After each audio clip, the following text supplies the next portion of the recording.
Sydney, hello. Congratulations Aloha, on the movie. thank you. Just jumping in, of course, you were born just a couple of years before Lilo and Stitch was originally released.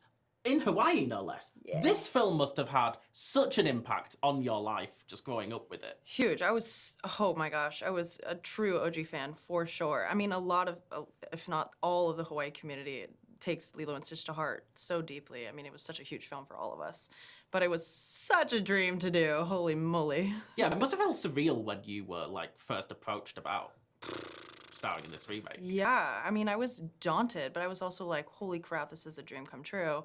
How am I gonna do this? What am I gonna do? And, you know, I left it up to the stars at that point in time.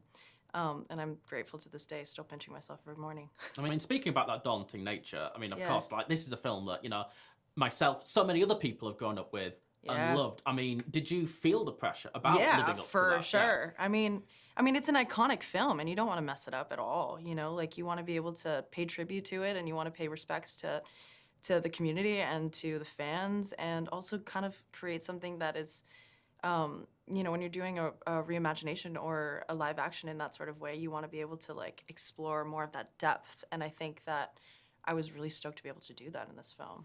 Yeah. Speaking of that depth, I mean, what do you think that this movie sort of offers to that original tale that we didn't fully get under the skin of in the animation? I mean, the animation did such a great job by having that duality and you have that heartwarming sense of family, and you also have that chaotic, fun Hawaiian roller coaster ride that is the extraterrestrial aliens and Stitch and Jumba and all of that stuff, which is so fun and wild. And I think that being able to bring real humans into this aspect, you get those moments of like true family and true moments of like struggle that make those lighthearted moments even better. So, yeah. I mean, and it's still striking me, you know, over 20 years after the original, this is still so rare to see this culture depicted on screen. Yeah. I mean, I don't know if I'm not looking deep enough, but I mean, are there just that few representations of Hawaiian culture absolutely. No, totally. And I think that it was such a blessing that we got to do everything in Hawaii. The original was on Kauai, and it was really cool because like I was born and raised on Kauai, and to be able to like step off like right next door and then go back home was incredible, and have most of all of the crew be from Hawaii was absolutely insane.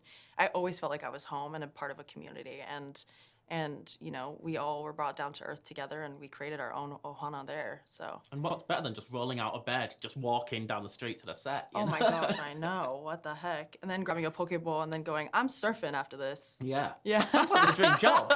Of course, they say don't work with children or animals, and here, of course, you've got you've got both, but especially this very hyperactive young co-star of yours. I mean, it's her first performance. I mean, were you... And she killed it! Yeah, I know, but was it, like, difficult during those early days on set as she was adjusting to You know, you would think so, film? but she was a natural. And she was always wanting to say yes, and she was always willing to imagine and always wanting to work. Like, she even if she was tired, she's like, I want to pursue on. And you're like, you have child hours, you gotta go. And so she finished school early just so that she could keep working. Like, that's how much she loves it, and it inspires me to this day. Yeah, Dean, the director, he was saying that one of the reasons that he wanted to cast Maya in the role is that she was essentially, you know, dragging her parents to the audition, not the other way around. Yes, absolutely, which is why you know that it's the right thing for her, you know? Yeah, I've been listening to a lot of the other journalists talk, and they've all been speaking about how this movie has made them cry. And, you know, they don't want to outwardly admit it, but this movie has made a lot of people cry. I just want to know, your original relationship to Lilo and Stitch, was this a movie that made you cry as a child? Absolutely. And do you hope that audiences can cry again? Yeah.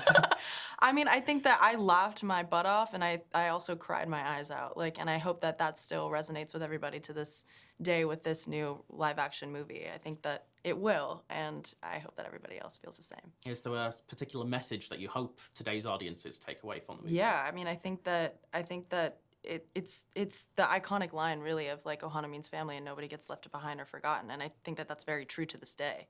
And that's why it's been so iconic for so long.